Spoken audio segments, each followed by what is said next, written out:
Welcome to my mini blog. कसे आहात? मागच्या ब्लॉगमध्ये टॅनिंगसाठी जी सोप तुमच्याशी शेअर केली होती त्यांना मला खूप छान रिझल्ट मिळाला.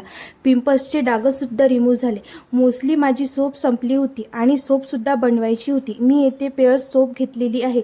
त्याचे छान बारीक बारीक तुकडे करून घेतले. एका पतेल्यामध्ये गरम होण्यासाठी पाणी ठेवून घेतलं. त्यात छोट्या पतेला ठेवला. त्यानंतर थोडं पाणीसुद्धा टाकलं कारण सोप पतेल्याला चिकटणार नाही.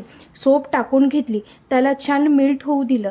त्यात विटॅमिन ईची 2 कॅप्सूल ॲड केली. अर्धा चमच टर्मिक पावडर, 1 चमच ॲलोवेरा जेल, नंतर 1 चमच ग्लिसरीन आणि थोडं रोज वॉटर सुद्धा ॲड करून घेतलं. त्याला छान मिक्स करून घेतलं. सर्वांना माहीतच आहे जितके पण प्रोडक्ट्स यूज केलेले आहे ते स्किनसाठी बेस्ट आहे आणि पिंपल्सचे डाग त्यानंतर फेसवरती रेडनेस होऊन मदत करेल. त्यानंतर थोडं केसर टाकून घेतलं. सोप परफेक्ट बनवून तयार झाली. ओ माय गॉड, याचा कलर तर बघा आणि दिसायला खूप अट्रॅक्टिव्ह. असा होता माझा आजचा दिवस. Bye bye.